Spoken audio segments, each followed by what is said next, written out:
하늘을 향하여 올라가도록 해라. 분향단의 향이 꺼지지 않도록 해라. 작은 율법의 말씀입니다. 이 말씀을 모세를 통해서 하나님 백성들에게 허락한 주님의 작은 율법의 말씀입니다. 하나님의 지성소에서 등불을 아침 저녁으로 켜듯이 분향단을 만들고 그 분향단 꼭대기에 향을 피워서 너희들이 드리는 기도가 하늘 아버지 앞에 상달되도록 향을 피우도록 하라고 하는 그러한 말씀이 되겠습니다. 하나님 앞에서 늘 드려야 할 하나님을 향한 봉사가 바로 기도라는 의미의 말씀이 되겠습니다. 여러분, 신약 본문 말씀 누가복음 1장 9절로 10절 말씀을 읽어보면은 하나님 앞에 드려진 분향단이 깨어져 사라지고 하나님의 성전에서 피워야 할 등불이 없어지고 분향단이 없어진 그때에도 하나님의 성소에 들어가 밤낮을 가리지 않고 엘리사벳과 사가랴가 분향단의 향을 피우는 말씀을 오늘 신약 본문에서 볼 수가 있습니다.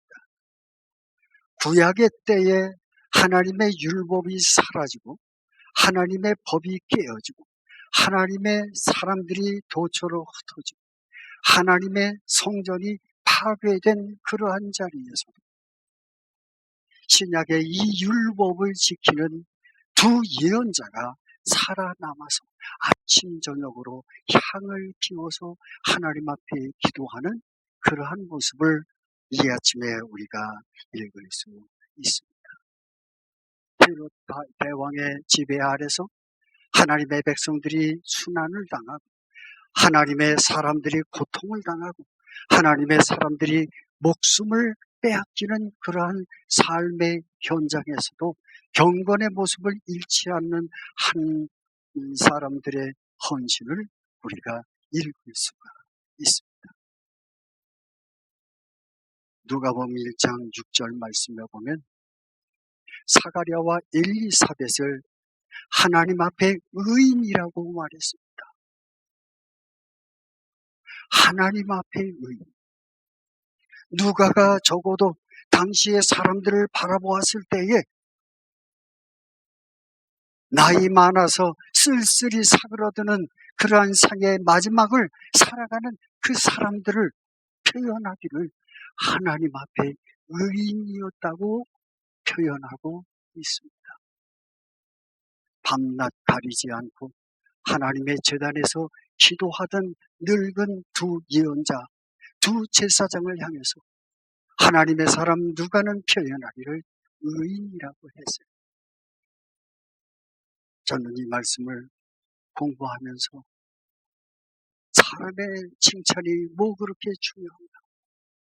사람들이 나를 인정하든 인정하지 않든 상관없이 이 두 예언자는, 두 제사장은 이름 없이 알아주지 않는 그러한 자리에서 그 옛날 모세가 명령했던 수천 년이 흘러내려오는 그 말씀 한마디를 삶의 현장에서 축복을 가져오지 못하는 그러한 현장에서도 끊임없이 말씀에 순종했던 그 사람.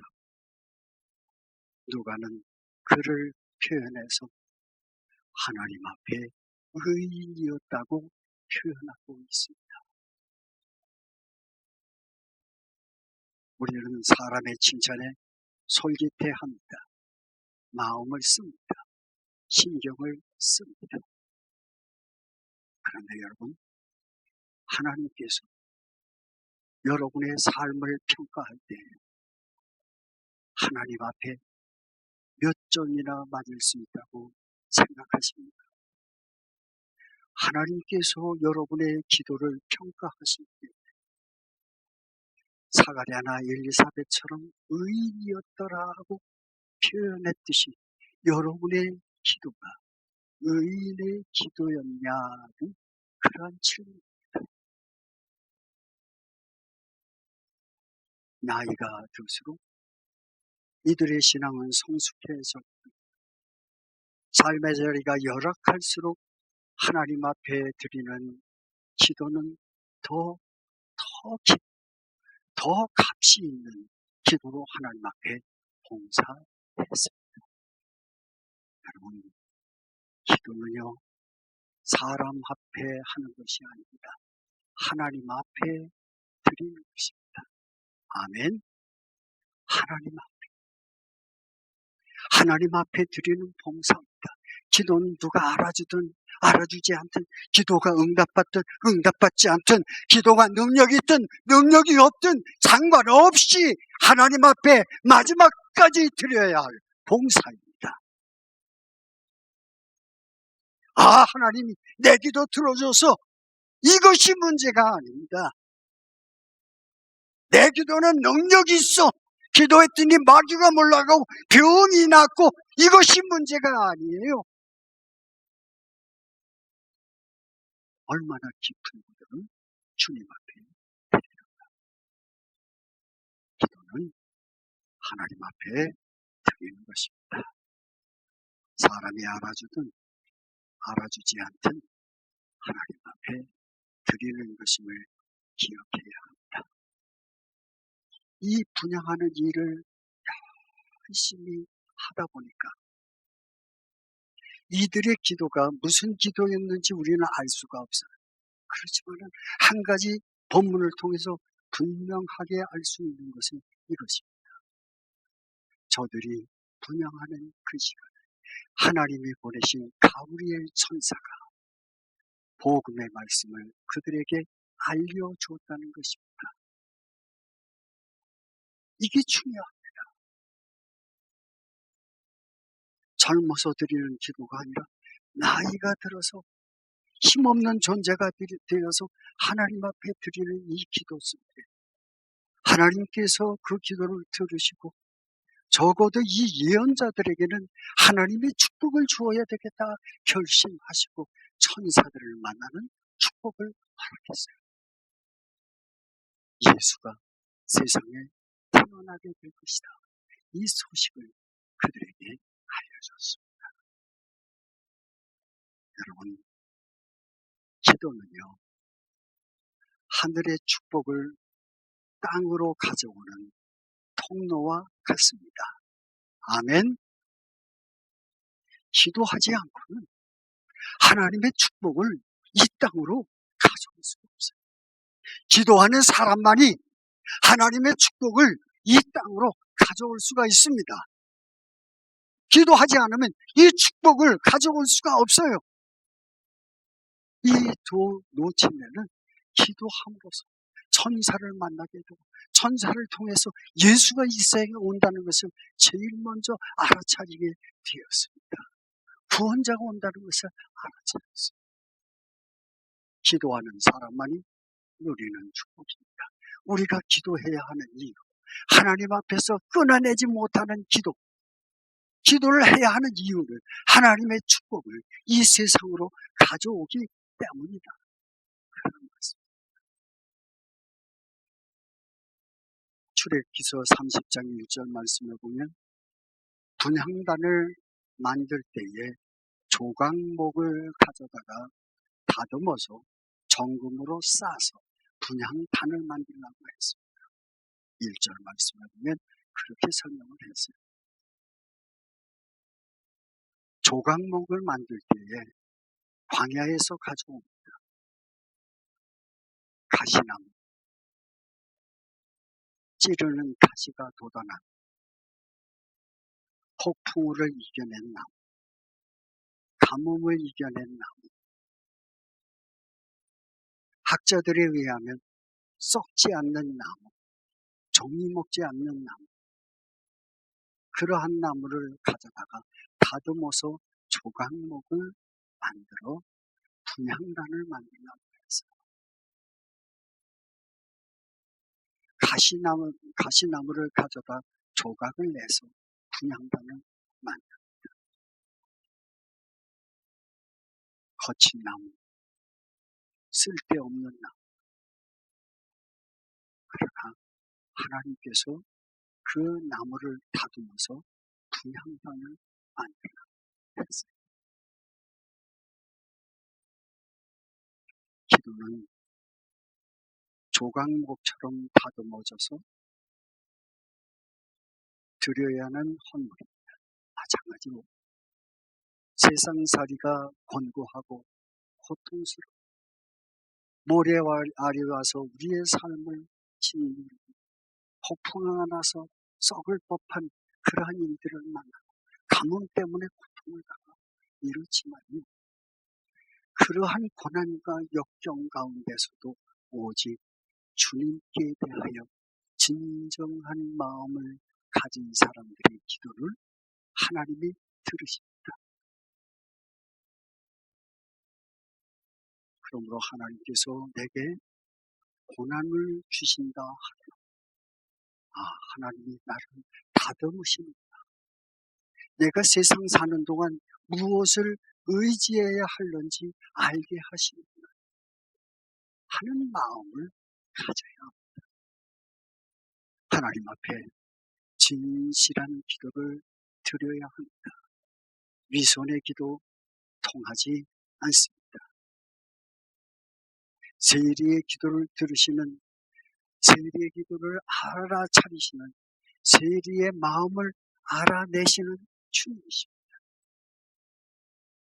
우리의 마음이 다듬어지고 주님의 은혜의 보좌 앞에 나갈 때에 진솔한 마음을 가지고 나아가서 기도해야 한다는 말씀입니다. 그러므로 히브리서 10장 22절에 참마음과 온전한 믿음으로 하나님께 나아갈지어다 그렇게 축복을 선언하고 있습니다. 하나님 앞에 담력을 가지고 참마음으로 나아갈 수 있는 것은 우리의 대제사장이신 예수가 계시기 때문에, 큰 분이 계시기 때문에, 휘장을 찢어 놓으신 그분이 계시기 때문에 담력을 갖고 진솔한 마음으로 나아가 기도하는 대제사장으로 만들어 주셨다는 말씀이에요. 여러분은 큰 제사장입니다.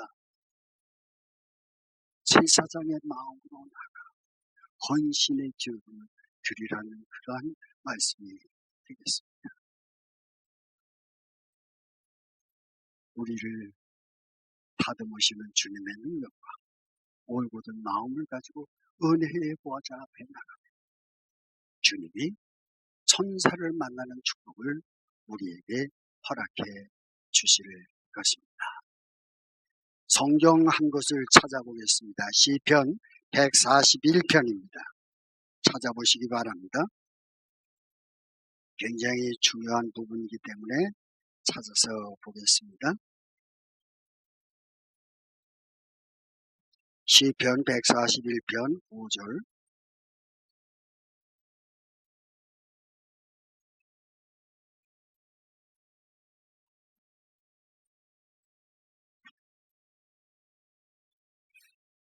구약성서 905쪽입니다. 5절 다 함께 읽겠습니다. 의인이 나를 칠지라도 은혜로 여기며 창방할지라도 머리에 기름같이 여겨서 내 머리가 이들 거절하지 아니할지라. 그들의 재난 중에도 내가 항상 기도하리로다. 아멘. 자, 141편 5절 말씀에 다윗의 기도를 볼 수가 있어요. 무슨 기도입니까? 하나님, 나에게 나를 책망하는 사람을 보내주세요. 그렇게 기도했어요.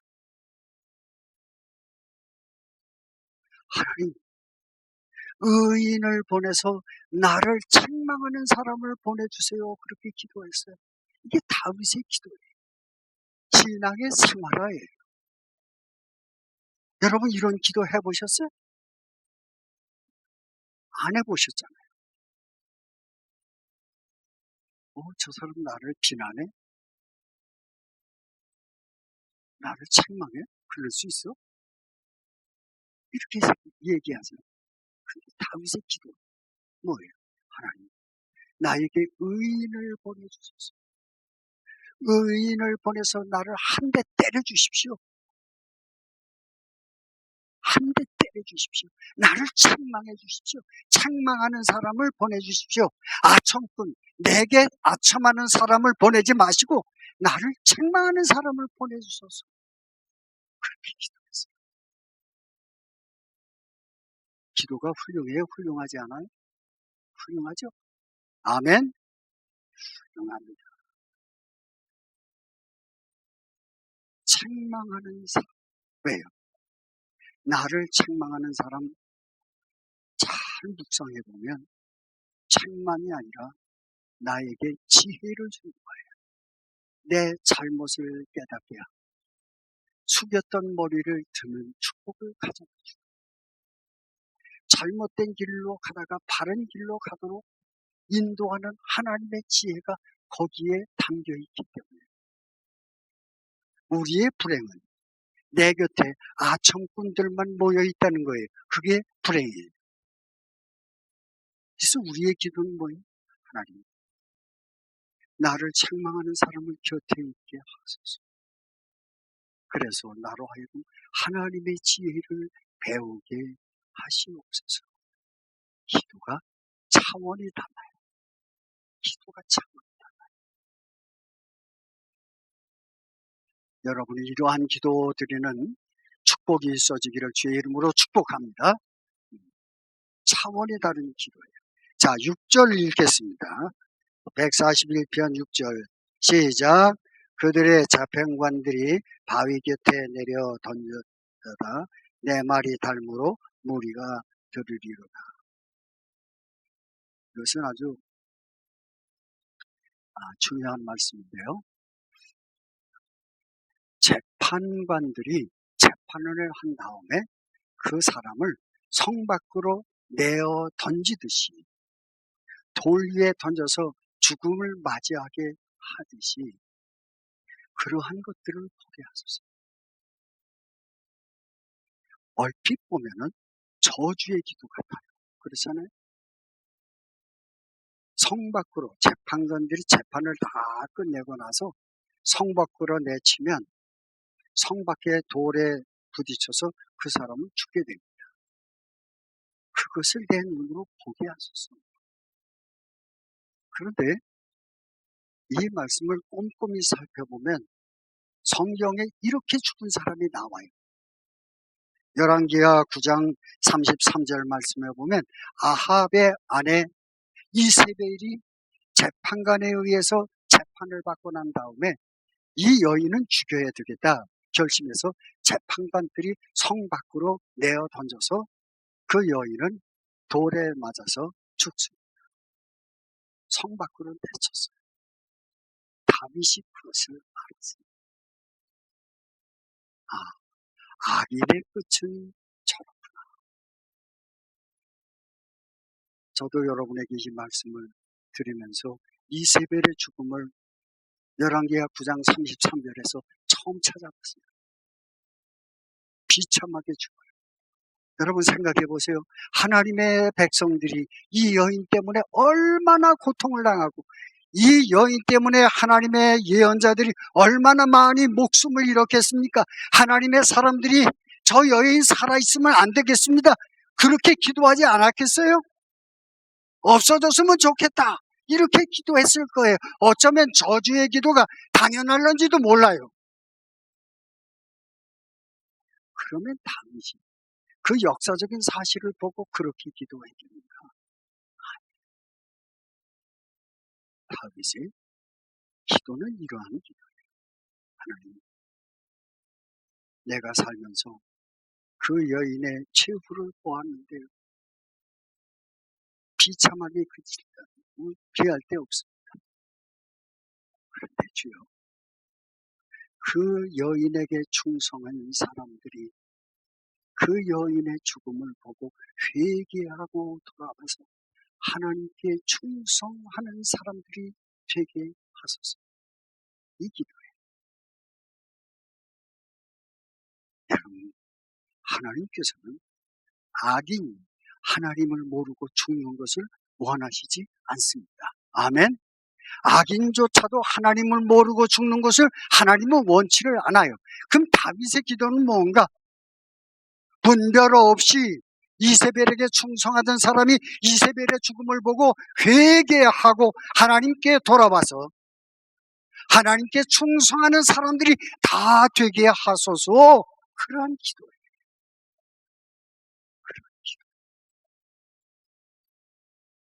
하나님을 배교하는 사람들이 이 역사적인 사건을 보고 하나님께로 돌아오는, 하나님께 돌아와 용서받는 일들이 있게 하소서. 그렇게 기도했어요. 하나님께 충성하는 사람들이 있게 하소서. 그렇게 변화되기를 간절히 기도한 모습. 자, 오늘 말씀 가운데에 또 나옵니다. 7절. 다 함께 읽겠습니다. 사람이 밭가라 흙을 부스러뜨린 같이 우리의 해골이 수월 입구에 흩어졌도다. 아멘. 이것도 무슨 기도인가? 사람이 밭가라 흙을 부스러뜨린 같이 우리의 해골이 수월 입구에 흩어졌다. 지옥문 앞에 우리의 뼈다귀가 다 부서져서 흩어져. 에스겔 예언자도 에스겔서 37장 말씀에 이 말씀을 이렇게 하고 있습니다. 39장 11절 말씀에 우리의 뼈들이 말랐고 생기가 없다는 얘기죠. 죽음만이 왔다는 거죠. 수월, 지옥이 가까이 왔다는 거죠. 우리의 해골이 흩어져서 지옥 문 앞에 뿌려졌다. 그럼 다윗은 우리에게 기도를 어떻게 하라고 말해요? 우리는 고난을 겪고 에스겔 예언자처럼 하나님의 백성들이 이곳저곳 포로로 잡혀가서 곤고한 일을 만나서 삶에 희망이 없는 일들을 만난다 하더라도 하나님의 사랑을 걸음을 통해서 내 뼈다귀가 아스러져서 땅에 묻혀서 사라지는 것이 아니라 또 다른 생명을 창조해 내듯이 하나님의 백성들은 공고함 속에서 생명을 창조해가는 사람이라는 거예요. 밑거름이 되어서 생명을 창조하는 능력의 사람. 뼈가 부서진 그 자리에서 내가 눈을 들어 하늘 아버지를 바라보겠습니다. 8절. 뼈에 생기가 없고 희망이 없는 자리에서 내가 눈을 들어서 하늘 아버지를 바라보고 그 자리에서도 기도하리라. 주님을 바라보리이다. 그렇게 말하고 있습니다. 하나님의 사람들, 희망이 사라진 자리에서 기도하는 사람들입니다. 아멘. 기도를 잃지 않는 사람들입니다. 그래서 기도를 통해서 또 새로운 생명을 창출해내는 능력의 사람들이 되어지시기를 주의 이름으로 축복합니다. 주님이 오시는 그날까지, 생명이 끊어지는 그날까지 우리는 기도를 끝낼 수 없습니다. 우리 주님도 마지막 순간에 아버지여 내 영혼을 아버지 손에 맡깁니다. 마지막 기도를 드리시고 숨이 멈추셨습니다. 우리의 주님의 기도를 본받아서 마지막 순간까지 기도의 헌신을 드리는 복된 여러분 되어지시기를 주의 이름으로 축복합니다. 기도하시겠습니다.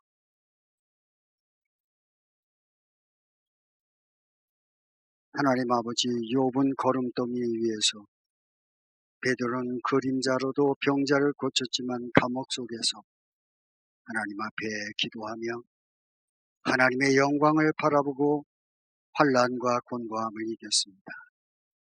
우리의 예수의 제자입니다.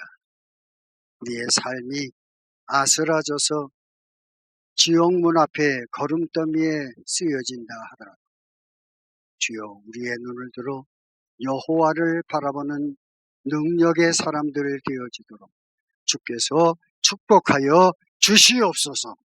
예수님의 이름으로 간절히 기도하옵나이다. 아멘.